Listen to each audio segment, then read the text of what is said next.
Hello, welcome to Mahalakshmi lifestyle vlogs.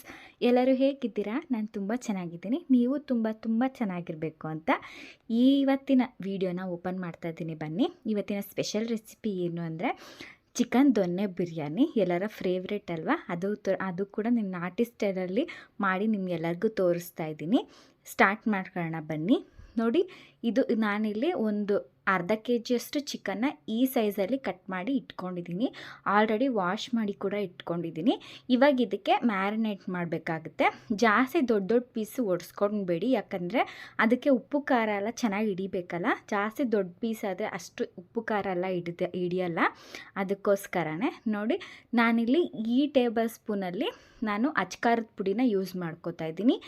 ಒಂದು two table ಸ್ಪೂನಷ್ಟು ಹಾಕ್ಕೋತಾ ಇದ್ದೀನಿ, ಯಾಕಂದರೆ ಚಿಲ್ಲಿ ಕೂಡ ಹಾಕ್ಕೋಬೇಕಾಗುತ್ತೆ, ಗ್ರೀನ್ ಚಿಲ್ಲಿ. ಅದಕ್ಕೋಸ್ಕರನೇ ಹಾಗೆ 1 ಟೇಬಲ್ ಸ್ಪೂನಷ್ಟು ಧನಿಯಾ ಪೌಡರ್, ಹಾಗೆ ಅದೇ ಸ್ಪೂನಲ್ಲಿ 1 ಸ್ಪೂನಷ್ಟು ಗರಂ ಮಸಾಲ ಪೌಡರ್ನ ಹಾಕ್ಕೋಬೋದು. ನೀವು ಬೇಕಾದರೆ ಬಿರಿಯಾನಿ ಮಸಾಲ ಪೌಡರ್ ಕೂಡ ಹಾಕ್ಕೋಬೋದು. ಹಾಗೆ ಒಂದು ಅರ್ಧ ಟೇಬಲ್ ಸ್ಪೂನಷ್ಟು ಅರಿಶಿನ ಪೌಡರ್ ಕೂಡ ಹಾಕ್ಕೊಂಡು ಇದನ್ನು ಸ್ವಲ್ಪ ನೀಟಾಗಿ ಮಿಕ್ಸ್ ಮಾಡ್ಕೊಳ್ಳಿ. ದೊನ್ನೆ ಬಿರಿಯಾನಿ ಅಂದರೆ ನಿಮ್ಮೆಲ್ಲರಿಗೂ ಗೊತ್ತೇ ಇರುತ್ತೆ. ಚಿಕನ್ನ ಬೇಯಿಸ್ಕೊಂಡಿದ್ದಾದಮೇಲೆ ಅದೇ ನೀರಲ್ಲಿ ನಾವು ಬಿರಿಯಾನಿನ ಮಾಡ್ಕೋತೀವಲ್ವ, ಅದಕ್ಕೋಸ್ಕರನೇ ಅದು ನೀರನ್ನ ನಾವು ಹಾಕಿದ ತಕ್ಷಣ ಏನಾಗುತ್ತೆ, ಅದ್ರಲ್ಲಿ ಜಾಸ್ತಿ ಮಸಾಲೆ ಹಿಡಿಯೋದಿಲ್ಲ. ಚಿಕನ್ ಎಲ್ಲ ಒಂಥರ ಸಪ್ಪೆ ಥರ ಆಗ್ತಾ ಇರುತ್ತಲ್ವ. ಬಟ್ ಈ ಥರ ಮ್ಯಾರಿನೇಷನ್ ಮಾಡಿ ತುಂಬ ಹೊತ್ತು ಇಟ್ಟರೆ ಆ ಚಿಕನ್ಗೆಲ್ಲ ಉಪ್ಪು ಖಾರ ಹುಳಿ ಅದೆಲ್ಲ ನೀಟಾಗಿ ಹಿಡ್ಕೊಂಡಿರುತ್ತೆ. ನೋಡಿ, ಒಂದು ನಿಂಬೆಹಣ್ಣಲ್ಲಿ ಒಂದು ಅರ್ಧ ನಿಂಬೆಹಣ್ಣು ನಾನು ಇಲ್ಲಿ ಯೂಸ್ ಮಾಡ್ಕೋತಾ ಇದ್ದೀನಿ. ನಿಂಬೆಹಣ್ಣು ರಸನೂ ಅಷ್ಟೇ ಹಾಕಿ ನೀಟಾಗಿ ಅದನ್ನು ಚಿಕನ್ ಮಸಾಲೆಗೆಲ್ಲ ಕೋಟ್ ಮಾಡಿ ಚೆನ್ನಾಗಿ ಮಸಾಜ್ ಮಾಡಿದ್ರೆ ನೀಟಾಗಿ ಹಿಡ್ಕೊಳ್ಳುತ್ತೆ. ನೀಟಾಗಿ ಹಿಡ್ಕೊಂಡ್ರೆ ನಮಗೆ ದೊನ್ನೆ ಬಿರಿಯಾನಿ ತಿನ್ನಬೇಕಾದ್ರೆ ಚಿಕನ್ನು ಸಪ್ಪೆ ಅಂತ ಅನಿಸೋದಿಲ್ಲ. ತುಂಬ ಫ್ಲೇವರ್ಫುಲ್ಲಾಗಿ ತುಂಬಾ ಸಾಫ್ಟಾಗಿ ತುಂಬ ಚೆನ್ನಾಗಿರುತ್ತೆ. ಒಂದ್ಸರಿ ನಾನು ಮಾಡೋ ಥರ ನೀವು ಕೂಡ ಟ್ರೈ ಮಾಡಿ. ಇದು ನಾನು ಮಾಡೋ ರೆಸಿಪಿ ಅಲ್ಲ, ನಮ್ಮಮ್ಮ ತುಂಬ ಹಿಂದೆನೇ ಇದೇ ಥರ ನಮ್ಮಮ್ಮ ನನಗೆ ಮಾಡಿಕೊಡ್ತಾಯಿದ್ರು. ಸೊ ಅದೇ ಥರನೇ ನಾನು ನಿಮಗೆ ಇವತ್ತು ಹೇಳ್ಕೊಡ್ತಾ ಇದ್ದೀನಿ. ನೋಡಿ, ಈ ಥರ ನೀಟಾಗಿ ಮಸಾಲನೆಲ್ಲ ಕೋಟ್ ಮಾಡಿ ನಿಮಗೆ ಟೈಮ್ ಇದ್ದರೆ ಅಟ್ಲೀಸ್ಟ್ ಹಾಫ್ ಆನ್ ಅವರ್ ಆದರೂ ಎತ್ತಿಡಿ. ಇಲ್ಲಾಂದರೆ ನೀವು ಓವರ್ ನೈಟ್ ಆದರೂ ಇದನ್ನು ಫ್ರಿಜ್ಜಲ್ಲಿ ಮ್ಯಾರಿನೇಟ್ ಮಾಡಿ ಬಿಟ್ಕೋಬೇಕು. ನೋಡಿ, ಇದನ್ನೆಲ್ಲ ನಾವು ಇವಾಗ ಮಸಾಲೆ ರುಬ್ಕೊಬರ್ಬೇಕಾಗುತ್ತೆ. ಏನಂದರೆ ಈರುಳ್ಳಿ, ಶುಂಠಿ, ಬೆಳ್ಳುಳ್ಳಿ, ಕೊತ್ತಂಬರಿ ಸೊಪ್ಪು, ಹಾಗೆ ಪುದೀನ ಸೊಪ್ಪು, ಆವಾಗಲೇ ಖಾರಕ್ಕೆ ತಕ್ಕಷ್ಟು ಹಸಿಮೆಣಸಿನ್ಕಾಯಿ ಇದನ್ನೆಲ್ಲ ಹಾಕ್ಕೊಂಡು ಒಂದು ಫೈನ್ ಪೇಸ್ಟ್, ನಮಗೆ ಗ್ರೀನ್ ಕಲರ್ ಪೇಸ್ಟ್ ಬರುತ್ತಲ್ವ, ಅದಕ್ಕೋಸ್ಕರ ನಾನು ಇಷ್ಟು ಮಸಾಲೆನ ತೊಗೊಂಡಿದ್ದೀನಿ. ನೋಡಿ, ಒಂದೂವರೆ ಇಡಿ ಅಷ್ಟು ಆಗೋಷ್ಟು ನಾನು ಇಲ್ಲಿ ಕೊತ್ತಂಬರಿ ಸೊಪ್ಪನ್ನ ಆ್ಯಡ್ ಮಾಡ್ಕೋತಾ ಇದ್ದೀನಿ. ನೀವು ಕೊತ್ತಂಬರಿ ಸೊಪ್ಪು ಎಷ್ಟು ತೊಗೊಂಡಿರ್ತೀರೋ ಅದಕ್ಕಿಂತ ಒಂದು ಸ್ವಲ್ಪ ಕಡಿಮೆ ಕ್ವಾಂಟಿಟಿಯಷ್ಟು ಪುದೀನ ಹಾಕ್ಕೊಂಡ್ರೆ ಸರಿ ಹೋಗುತ್ತೆ. ಎರಡು ಬೇಕಾದರೆ ಈಕ್ವಲ್ ಪಾರ್ಟಲ್ಲೂ ಕೂಡ ಹಾಕ್ಕೋಬೋದು. ಬಟ್ ನೀವು ಪುದೀನ ಸೊಪ್ಪು ಜಾಸ್ತಿ ಹಾಕ್ಕೊಂಡು ಕೊತ್ತಂಬರಿ ಸೊಪ್ಪನ್ನ ಮಾತ್ರ ಕಡಿಮೆ ಹಾಕ್ಕೊಬೇಡಿ. ಎರಡು ಈಕ್ವಲ್ ಪಾರ್ಟಾಗಿ ಡಿವೈಡ್ ಮಾಡಿ ಹಾಕ್ಕೊಳ್ಳಿ. ಹಾಗೆ ಖಾರಕ್ಕೆ ನಾನಿಲ್ಲೊಂದು 10 ಹಸಿಮೆಣ್ಸಿನ್ಕಾಯಿನ ತೊಗೋತಾ ಇದ್ದೀನಿ. ಇದು ತುಂಬಾ ಖಾರ ಇರುತ್ತೆ, ನೋಡಿಕೊಂಡು ಹಾಕ್ಕೊಳ್ಳಿ, ನಿಮಗೆ ಖಾರ ಎಷ್ಟು ಬೇಕೋ ಅಷ್ಟು. ಹಾಗೆ ಒಂದು ಮೀಡಿಯಮ್ ಸೈಜ್ ಈರುಳ್ಳಿನ ನಾನು ಈ ಥರ ಕಟ್ ಮಾಡಿ ಅದನ್ನು ಕೂಡ ಮಿಕ್ಸಿ ಜಾರಿಗೆ ಹಾಕೋತಾ ಇದ್ದೀನಿ. ಹಾಗೆ ಒಂದು 2 ಇಂಚಷ್ಟು ಶುಂಠಿ, ಹಾಗೆ 1 ಗೆಡ್ಡೆ ಅಷ್ಟು ನಾನಿಲ್ಲಿ ಬೆಳ್ಳುಳ್ಳಿನ ಸಿಪ್ಪೆ ತೆಗೆದು ಕ್ಲೀನ್ ಮಾಡಿ ಇದನ್ನು ಸಹ ಹಾಕೋತಾ ಇದ್ದೀನಿ. ನೀವು ಶುಂಠಿ ಬೆಳ್ಳುಳ್ಳಿ ಪೇಸ್ಟ್ ಇದ್ದರೆ ಬೇಕಾದರೆ ಹಾಕ್ಕೋಬೋದು, ಬಟ್ ಫ್ರೆಶ್ಶಾಗಿ ರುಬ್ಬಿದ್ರೆ ಆ ಫ್ಲೇವರೇ ತುಂಬಾ ಅದ್ಭುತವಾಗಿರುತ್ತೆ ಅಲ್ವಾ. ನೋಡಿ, ಇದನ್ನೆಲ್ಲ ಹಾಕ್ಕೊಂಡು ನುಣ್ಣಗೆ ಪೇಸ್ಟ್ ಮಾಡಿ ಪಕ್ಕಕ್ಕೆ ಇಟ್ಕೊಳ್ಳಿ. ನೋಡಿ, ಇದು ಜೀರಾ ರೈಸು. ನೀವು ಬೇಕಾದರೆ ಕೋಲಮ್ ರೈಸಲ್ಲೂ ಮಾಡ್ಕೋಬೋದು, ಮಾಮೂಲಿ ಸೋನಾ ಮೊಸರಿ ಆ ರೈಸಲ್ಲೂ ಕೂಡ ಮಾಡ್ಕೋಬೋದು. ಬಟ್ ಜೀರಾ ರೈಸು ಹಾಗೆ ಕೋಲಮ್ ರೈಸ್ ಇದ್ದರೆ ಈ ಬಿರಿಯಾನಿಗೆ ತುಂಬ ಅದ್ಭುತವಾದ ಫ್ಲೇವರ್ ಸಿಗುತ್ತೆ.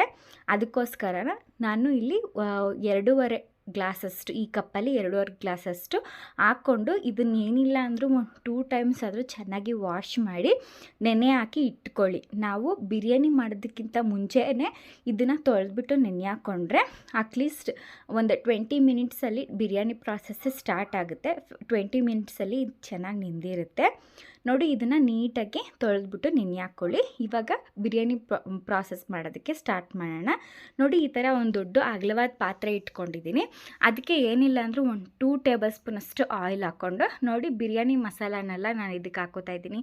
ಚಕ್ಕೆ, ಪಲಾವ್ ಎಲೆ, ಜಾವಿತ್ರಿ ಆಗಿರ್ಬೋದು, ಚಕ್ಕೆ, ಲವಂಗ, ಹಾಗೆ ಮೊಗ್ಗು, ಪಲಾವ್ ಎಲೆ ಎಲ್ಲನೂ ಇದಕ್ಕೆ ಹಾಕ್ಕೊಂಡಿದ್ದೀನಿ.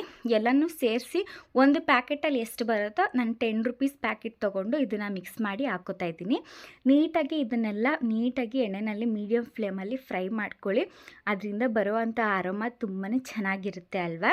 ನೋಡಿ ಇದನ್ನೆಲ್ಲ ಒಂದು 2 ಮಿನಿಟ್ಸ್ ಆದರೂ ಚೆನ್ನಾಗಿ ಫ್ರೈ ಮಾಡ್ಕೊಂಡಿದ್ದಾದಮೇಲೆ ನಾನಿಲ್ಲಿ 2 ಮೀಡಿಯಮ್ ಸೈಜ್ ಆಗಿರೋ ಆನಿಯನ್ನ ಈ ಥರ ಸಣ್ಣದಾಗಿ ಕಟ್ ಮಾಡಿ ಅದನ್ನು ಕೂಡ ಆ್ಯಡ್ ಮಾಡ್ಕೋತಾ ಇದ್ದೀನಿ. ಬ್ರೌನ್ ಕಲರ್ ಏನು ಆಗೋದು ಬೇಡ. ನಾವೇನಿಲ್ಲಿ ಏನು ದೊನ್ನೆ ಬಿರಿಯಾನಿಗೇನು ಬ್ರೌನ್ ಕಲರ್ ಆಗೋ ಅವಶ್ಯಕತೆ ಇರೋದಿಲ್ಲ.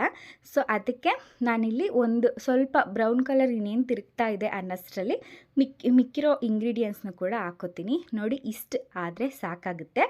ಇವಾಗ ನಾವು ಆವಾಗಲೇ ಪೇಸ್ಟ್ ಮಾಡಿ ಇಟ್ಕೊಂಡಿದ್ವಲ್ವ ಗ್ರೀನ್ ಮಸಾಲಾನ, ಅದನ್ನೆಲ್ಲ ಇದಕ್ಕೆ ಹಾಕ್ಕೋಬೇಕು. ನೋಡಿ ಎಷ್ಟು ಗ್ರೀನ್ ಕಲರ್ ಆಗಿದೆ ಅಲ್ವಾ. ಇದರಿಂದನೇ ಬಿರಿಯಾನಿ ಸ್ವಲ್ಪ ಗ್ರೀನಿಶ್ ಕಲರ್ ಕಾಣಿಸುತ್ತೆ. ನೋಡಿ ಇದನ್ನೆಲ್ಲನೂ ನಾವು ತಕ್ಷಣ ರುಬ್ಬಿ ಹಾಕ್ಕೋಬೇಕು. ನೀವು ಜಾಸ್ತಿ ಹೊತ್ತೆ ರುಬ್ಬಿ ಇಟ್ಕೊಂಡ್ಬಿಟ್ರೆ ಅದೊಂದು ಸ್ವಲ್ಪ ಬ್ಲ್ಯಾಕಿಶ್ ಕಲರ್ ಆಗಿಬಿಡುತ್ತೆ, ಇಷ್ಟು ಗ್ರೀನ್ ಕಲರ್ ಇರೋದಿಲ್ಲ. ನೀವು ಯಾವಾಗ ಆನಿಯನ್ನ ಫ್ರೈ ಮಾಡ್ತೀರೋ ತಕ್ಷಣ ರುಬ್ಕೊಂಡು ಆ್ಯಡ್ ಮಾಡ್ಕೊಳ್ಳಿ, ಆವಾಗ ತುಂಬಾ ಚೆನ್ನಾಗಿರುತ್ತೆ. ನೋಡಿ ಇದನ್ನೆಲ್ಲ ಹಾಕಿ ನೀಟಾಗಿ ಹಸಿ ವಾಸನೆ ಎಲ್ಲ ಹೋಗ್ಬಿಡ್ಬೇಕು. ಹಸಿ ವಾಸನೆ ಎಲ್ಲ ಹೋದ್ಮೇಲೆ ನಾವು ಮತ್ತೆ ಇಂಗ್ರೀಡಿಯೆಂಟ್ಸ್ನ ಹಾಕಿ ಫ್ರೈ ಮಾಡ್ಕೊಳ್ಳೋದಕ್ಕೆ ಸಾಧ್ಯ. ನೀವು ಪಟಾಪಟ್ ಅಂತ ಎಲ್ಲನೂ ಹಾಕಿ ಮಾಡೋದ್ರಿಂದ ಹಸಿ ವಾಸನೆ ಅಷ್ಟು ಚೆನ್ನಾಗಿ ಹೋಗಿರೋದಿಲ್ಲ, ಆವಾಗ ಬಿರಿಯಾನಿ ಒಂದು ಸ್ವಲ್ಪ ಚೆನ್ನಾಗಿ ಬರೋದಿಲ್ಲ. ಸ್ವಲ್ಪ ಟೈಮ್ ತೊಗೊಂಡು ಎಲ್ಲನೂ ಹಸಿ ವಾಸನೆ ಹೋಗಿ ಈ ಥರ ಎಣ್ಣೆ ಬಿಡೋಕ್ಕೆ ಸ್ಟಾರ್ಟ್ ಆಗುತ್ತಲ್ವ, ಆವಾಗ ನೆಕ್ಸ್ಟ್ ಇಂಗ್ರೀಡಿಯೆಂಟ್ಸ್ನ ಹಾಕ್ಕೊಳ್ಳೋದಕ್ಕೆ ಟ್ರೈ ಮಾಡಿ. ನೋಡಿ ನೀಟಾಗಿ ಈ ಥರ ಎಣ್ಣೆ ಬಿಟ್ಟು ಅದ್ರ ಕಲರು ಕೂಡ ಚೇಂಜ್ ಆಗಿದೆ ಅಲ್ವಾ. ನೀಟಾಗಿ ಈ ಥರ ತಳ ಅಂಟ್ಕೋತಾ ಇರುತ್ತೆ. ನಾವು ಮಿಕ್ಸ್ ಮಾಡಿಕೊಂಡು ಅದನ್ನ ನೀಟಾಗಿ ಎಣ್ಣೆ ಬಿಡಿಸ್ಕೊಳ್ಳಿ, ಆವಾಗ ಬಿರಿಯಾನಿ ಅನ್ನೋದು ತುಂಬಾ ಫ್ಲೇವರ್ಫುಲ್ಲಾಗಿ ಬರುತ್ತೆ. ನೋಡಿ ಇಷ್ಟ ಆದರೆ ಸಾಕು. ನಾವು ಆವಾಗಲೇ ಮ್ಯಾರಿನೇಟ್ ಮಾಡಿ ಇಟ್ಕೊಂಡಿದ್ವಲ್ವ ಚಿಕನ್ನು, ಅದನ್ನೆಲ್ಲ ಇದಕ್ಕೆ ಹಾಕೋತಾ ಇದ್ದೀನಿ. ನಾನು ಅರ್ಧ ಕೆಜಿ ಚಿಕನ್ಗೆ 3/4 kg ರೈಸ್ನ ಹಾಕೋತಾ ಇದ್ದೀನಿ. ಯಾಕಂದರೆ ಕಬಾಬ್ನು ಕೂಡ ನಾನು ಮಾಡ್ಕೊಳ್ಳೋದ್ರಿಂದ ರೈಸು ಪೀಸ್ನ ಸ್ವಲ್ಪ ನಮ್ಮ ಮನೆಗೆ ಕಡಿಮೆ ತಿಂತಾರೆ, ರೈಸ್ನ ಹೆಚ್ಚಾಗಿ ಯೂಸ್ ಮಾಡ್ಕೋತೀವಿ. ನೋಡಿ ಇದಕ್ಕೆ ರುಚಿಗೆ ತಕ್ಕಷ್ಟು ಉಪ್ಪನ್ನ ನಾನು ಇಲ್ಲೇ ಆ್ಯಡ್ ಮಾಡ್ಕೋತಾ ಇದ್ದೀನಿ. 2 ಟೇಬಲ್ ಸ್ಪೂನಷ್ಟು ಉಪ್ಪನ್ನ ನಾನು ಆ್ಯಡ್ ಮಾಡ್ಕೋತಾ ಇದ್ದೀನಿ. ಚಿಕನ್ಗೂ ಉಪ್ಪು ಹಿಡಿಬೇಕು, ಹಾಗೆ ನಾವು ರೈಸು ಕೂಡ ಇದರಲ್ಲೇ ಬೇಯಿಸ್ತೀವಲ್ವ, ಅದಕ್ಕೋಸ್ಕರ ನಾನಿಲ್ಲಿ 2 ಕ್ವಾಂಟಿಟಿನೂ ಅಳತೆ ಇಟ್ಕೊಂಡು ನಾನಿಲ್ಲಿ ಉಪ್ಪನ್ನ ಬೆರೆಸ್ಕೋತೀನಿ. ನೋಡಿ ನೀಟಾಗಿ ಇದನ್ನು ಟೈಮ್ ತೊಗೊಂಡು ನೀಟಾಗಿ ಕಡಿಮೆ ಊರಿನಲ್ಲಿ ಇಟ್ಕೊಂಡೇ ನೀವು ಇದನ್ನು ಮಿಕ್ಸ್ ಮಾಡ್ಕೊಳ್ಳಿ. ಜಾಸ್ತಿ ಹೈ ಲೆವೆಲಲ್ಲಿ ಇಟ್ಬಿಟ್ರೆ ತಳ ಸೀದೋ ಅವಕಾಶ ಇರುತ್ತೆ. ಅದಕ್ಕೇ ಸ್ವಲ್ಪ ನಿಧಾನಕ್ಕೆ ಮೀಡಿಯಮ್ ಫ್ಲೇಮಲ್ಲಿ ಇಟ್ಕೊಂಡೆ ಈ ಥರ ಕೈ ಆಡಿಸ್ಕೊತಾನೆ ಇರಿ, ತುಂಬಾ ಫ್ಲೇವರ್ಫುಲ್ಲಾಗಿ ಬರುತ್ತೆ. ನೀವು ಇದನ್ನು ಮಾಡ್ತಾ ಇದ್ರೇ ಮನೆಯೆಲ್ಲ ಘಮ ಘಮ ಅಂತ ಇರುತ್ತೆ, ಅಷ್ಟು ರುಚಿಯಾಗಿರುತ್ತೆ. ನೋಡಿ ಚಿಕನ್ ಹಾಕಿ ಒಂದು 2 ಮಿಕ್ಸ್ ಕೊಟ್ಟಿದ ತಕ್ಷಣ ನಾನು ಇಲ್ಲಿ ಟೊಮೆಟೊ ತೊಗೊಂಡಿದ್ದೀನಿ. ದೊಡ್ಡ ಸೈಜಲ್ಲಿ ನಾನು 1 ಟೊಮೆಟೊನ ಈ ಥರ ಕಟ್ ಮಾಡಿ ಹಾಕೋತೀನಿ.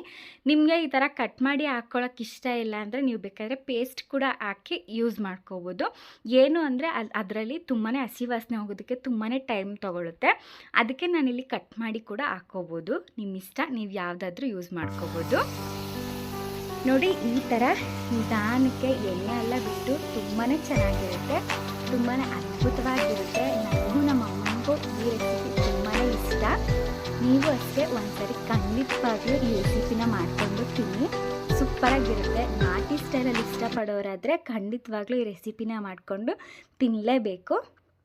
ನೋಡಿ ಈ ಥರ ಎಣ್ಣೆ ಎಲ್ಲ ನೀಟಾಗಿ ತೇಲ್ತಾ ಇರಬೇಕು, ಆವಾಗ ನಾವು ಬಿಸಿ ನೀರನ್ನ ಮಿಕ್ಸ್ ಮಾಡ್ಕೋಬೇಕಾಗತ್ತೆ. ಯಾವುದೇ ಕಾರಣಕ್ಕೂ ತಣ್ಣೀರನ್ನ ಮಿಕ್ಸ್ ಮಾಡೋಕ್ಕೆ ಹೋಗಬೇಡಿ, ಯಾಕಂದರೆ ಇದು ಆಲ್ರೆಡಿ ಬಿಸಿಯಾಗಿರುತ್ತಲ್ವ, ನಾವು ಸಡನ್ನಾಗಿ ತಣ್ಣೀರು ಹಾಕ್ಬಿಟ್ರೆ ಅದು ಫುಲ್ಲು ಒಂಥರ ಆಗಿಬಿಡುತ್ತೆ. ಅದಕ್ಕೆ ಸ್ವಲ್ಪ ಬಿಸಿ ನೀರನ್ನ ಹಾಕ್ಕೊಳ್ಳಿ. ನಾನಿಲ್ಲಿ 2.5 ಕಪ್ಪಷ್ಟು ನಾನು ನೀರು ಅಕ್ಕಿ ತೊಗೊಂಡಿದ್ನಲ್ವ, ಅದಕ್ಕೆ ನಾನು 5 ಕಪ್ಸ್ ಆಗೋಷ್ಟು ನೀರನ್ನ ಹಾಕೋತಾ ಇದ್ದೀನಿ. ಅದು ಅಳತೆ ಪಕ್ಕ ಆಗುತ್ತೆ. ಹಾಗೆಯೇ ಇಲ್ಲಿ 1 ಹಿಡಿಯಷ್ಟು ನಾನು ಕಸೂರಿ ಮೇಥಿ ಕೂಡ ಆ್ಯಡ್ ಮಾಡ್ಕೋತಾ ಇದ್ದೀನಿ. ನಿಮ್ಮ ಹತ್ರ ಕಸೂರಿ ಮೇಥಿ ಇಲ್ಲ ಅಂದರೆ ಫಸ್ಟೇ ನಾನು ಈರುಳ್ಳಿ ಫ್ರೈ ಮಾಡ್ಕೊಂಡಲ್ವ, ಆವಾಗ 1 ಹಿಡಿಯಷ್ಟು ನೀವು ಒಂದು ಸ್ವಲ್ಪ ತೆಳ್ಳಗೆ ಸಣ್ಣದಾಗಿ ಹಚ್ಕೊಂಡು ನೀವು ಮೆಂತ್ಯ ಸೊಪ್ಪು ಕೂಡ ಆ್ಯಡ್ ಮಾಡ್ಕೋಬೋದು. ನೋಡಿ ಇದನ್ನೆಲ್ಲ ನೀಟಾಗಿ ಮಿಕ್ಸ್ ಮಾಡಿ ಕುದಿಯೋದಕ್ಕೆ ಬಿಡಿ. ತುಂಬಾ ಕ್ವಿಕ್ಕಾಗಿ ಆಗೋಗ್ಬಿಡುತ್ತೆ, ಫಟಾಫಟ್ ಅಂತ ಮಾಡ್ಕೊಬಿಡ್ಬೋದು. ತುಂಬಾ ಇಷ್ಟ ಆಗುತ್ತೆ ಅಂತ ಅನ್ಕೋತೀನಿ. ಈ ನನ್ನ ರೆಸಿಪಿ ನನಗೆ ಎಷ್ಟೋ ಎಮೋಷನಲ್ ಆಗಿರೋ ರೆಸಿಪಿ ಏನು ಅಂತ ನಿಮ್ಮ ಹತ್ರ ನಾನು ಹೋಗ್ತಾ ಶೇರ್ ಮಾಡ್ಕೋತೀನಿ. ತುಂಬಾ ರುಚಿಯಾಗಿರುತ್ತೆ. ಒಂದ್ಸರಿ ಮಿಸ್ ಮಾಡದೆ ಮಾಡ್ಕೊಳ್ಬೇಕಾಗಿರೋ ರೆಸಿಪಿ ನೋಡಿ. ಈ ಥರ ನೀಟಾಗಿ ಕುದಿಯೋಕ್ಕೆ ಸ್ಟಾರ್ಟ್ ಆಗಬೇಕು. ಚೆನ್ನಾಗಿ ಆ ನೀರು ಮಳ್ತಾ ಇರಬೇಕು.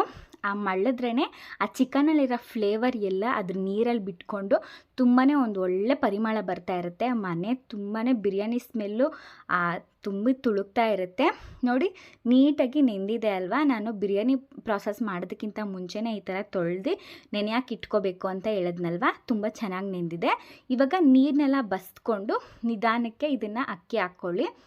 ತುಂಬಾ ಚೆನ್ನಾಗಿರುತ್ತೆ. ನಾವು ರೆಗ್ಯುಲರಾಗಿ ಹೈದ್ರಾಬಾದಿ ದಮ್ ಬಿರಿಯಾನಿ ಆಗಿರ್ಬೋದು ಅದನ್ನು ಹೋಟೆಲಲ್ಲಿ ತಿಂತಾನೆ ಇರ್ತೀವಿ.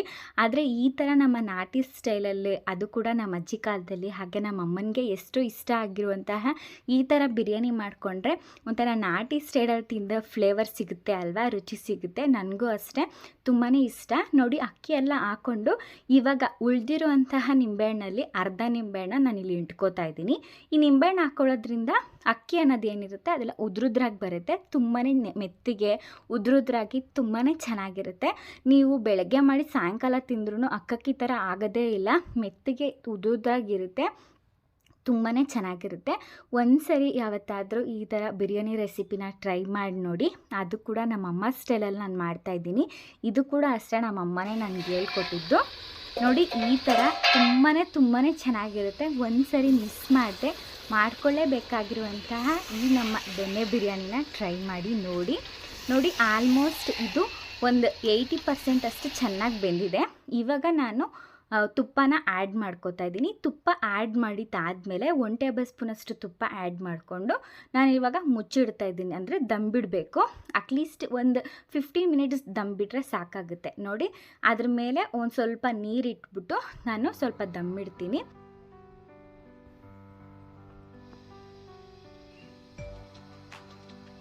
ನೋಡಿ ಆವಾಗಲೇ ನಾನು 15 ಮಿನಿಟ್ಸ್ ಆಗಿದೆ. ನಾನಿವಾಗ ಓಪನ್ ಮಾಡ್ಕೋತಾ ಇದ್ದೀನಿ. ತುಂಬಾ ಫ್ಲೇವರ್ಫುಲ್ ಆಗಿರುತ್ತೆ. ನಿಮ್ಮೆಲ್ಲರಿಗೂ ಇಷ್ಟ ಆಗುತ್ತೆ ಅಂತಲೇ ಅಂದ್ಕೊಂಡಿರ್ತೀನಿ. ಇದಂತೂ ಮಾಡಿದ ತಕ್ಷಣ ನಿಮ್ಮ ಅಕ್ಕಪಕ್ಕದ ಮನೆಯವರು ಕೂಡ ಕೇಳ್ತಾರೆ. ಅಷ್ಟು ಅದ್ಭುತವಾಗಿರೋ ಸ್ಮೆಲ್ ಬರ್ತಾ ಇರುತ್ತೆ. ಮನೆ ತುಂಬಾ ಆ ಸ್ಮೆಲ್ಲು ರುಚಿ ಆವರಿಸ್ಕೊಂಡ್ಬಿಟ್ಟಿರುತ್ತೆ. ಅಷ್ಟು ಅದ್ಭುತವಾಗಿರುತ್ತೆ. ಒಂದ್ಸರಿ ಮಿಸ್ ಮಾಡದೆ ಟ್ರೈ ಮಾಡಬೇಕಾಗಿರೋ ರೆಸಿಪಿ ನೋಡಿ. ಎಷ್ಟು ಸಾಫ್ಟಾಗಿ ಎಷ್ಟು ಉದ್ರುದ್ರಾಗಿ ಬಂದಿದೆ ಅಲ್ವಾ. ಆರಿದ್ಮೇಲೆ ಇನ್ನೂ ಕೂಡ ಚೆನ್ನಾಗಿರುತ್ತೆ. ತುಂಬಾ ಫ್ಲೇವರ್ಫುಲ್ ಆಗಿರುತ್ತೆ. ನಾಟಿ ಸ್ಟೈಲಲ್ಲಿ ಯಾರ್ಯಾರಿಗೆ ಇಷ್ಟನೋ ಈ ದೊನ್ನೆ ಬಿರಿಯಾನಿ ಹಾಗೆ ನಾಟಿ ಸ್ಟೈಲಲ್ಲಿ ಮಾಡಿರುವಂತಹ ಈ ಬಿರಿಯಾನಿ ನಿಮ್ಗೆ ಇಷ್ಟ ಆಯಿತು ಅಂತ ಅಂದ್ಕೊತೀನಿ. ತುಂಬಾ ಚೆನ್ನಾಗಿರುತ್ತೆ. ಒಂದ್ಸರಿ ಸರ್ವ್ ಮಾಡಿಕೊಂಡು ಈ ಥರ ಬಿಸಿ ಬಿಸಿಯಾಗಿ ಅದು ಕೂಡ ಕಬಾಬ್ ಜೊತೆ ಸರ್ವ್ ಮಾಡಿಕೊಂಡ್ರೆ ಸೂಪರಾಗಿರುತ್ತೆ. ಕಬಾಬು, ಮೊಟ್ಟೆ, ಈರುಳ್ಳಿ, ಸೌತೆಕಾಯಿ ಎಲ್ಲ ಹಾಕ್ಕೊಂಡು ತಿಂತಾಯಿದ್ರೆ ಸೂಪರಾಗಿರುತ್ತೆ. ನನಗೂ ನಮ್ಮ ಅಮ್ಮನಿಗೂ ಈ ರೆಸಿಪಿ ತುಂಬಾ ಫೇವ್ರೆಟ್ಟು. ತುಂಬ ಎಮೋಷನಲ್ ಆಗಿರೋ ರೆಸಿಪಿ ನೋಡಿ. ಅದ್ರ ಜೊತೆಗೆ ನಾನು ಈ ಥರ ಕಬಾಬ್ ಪೀಸ್ನ ಸರ್ವ್ ಮಾಡ್ಕೋತಾ ಇದ್ದೀನಿ. ನೀವು ಅಷ್ಟೇ ಈ ಸಂಡೇ ಕಂಪಲ್ಸರಿಯಾಗಿ ಈ ಥರ ನಾಟಿ ಸ್ಟೈಲ್ ಬಿರಿಯಾನಿ ಹಾಗೆ ಕಬಾಬ್ನ ನಂತರನೇ ಮಾಡಿಕೊಂಡು ನೀವು ಕೂಡ ಎಂಜಾಯ್ ಮಾಡಿ ಈ ರೆಸಿಪಿನ. ತುಂಬಾ ಚೆನ್ನಾಗಿರುತ್ತೆ. ನಾನು ಆವಾಗಲೇ ಹೇಳಿದ್ದೆ ಇದೊಂಥರ ನನಗೆ ಎಮೋಷನಲ್ ರೆಸಿಪಿ ಅಂತ. ನಾನು ಚಿಕ್ಕ ವಯಸ್ಸಲ್ಲಿ ಹಾಸ್ಟೆಲಲ್ಲಿ ಓದ್ತಾ ಇರಬೇಕಾದ್ರೆ ನಮ್ಮಮ್ಮ ನನಗೋಸ್ಕರನೇ ನೈಟೇ ತೊಗೊಂಬಂದು ಇಂಗ್ರೀಡಿಯೆಂಟ್ಸ್ನ ಅರ್ಲಿ ಮಾರ್ನಿಂಗ್ 3 o'clockಗೆ ಎದ್ದು ಮಾಡಿಕೊಂಡು ತೊಗೊಂಡು ಬರ್ತಾಯಿದ್ರು. 8 o'clock ಅಷ್ಟರಲ್ಲೆಲ್ಲ ಈ ಥರ ಕಬಾಬು ಬಿರಿಯಾನಿನ ಮಾಡಿಕೊಂಡು ತೊಗೊಂಡು ಬಂದು ಇದನ್ನೆಲ್ಲ ನನಗೆ ತಿನ್ನಿಸ್ಬಿಟ್ಟು ಮತ್ತೆ 4 o'clock ರಿಟರ್ನ್ ಹೋಗ್ತಾಯಿದ್ರು. ಸೊ ನನಗೆ ಅದನ್ನೆಲ್ಲ ನೆನೆಸ್ಕೊಂಡ್ರೆ ಕಣ್ಣಲ್ಲಿ ನೀರು ತುಂಬ್ಕೊಂಡು ಬಿಡುತ್ತೆ. ಅಷ್ಟು ಆವಾಗೆಲ್ಲ ಎಮೋಷನಲ್ ಆಗಿಬಿಡ್ತೀನಿ.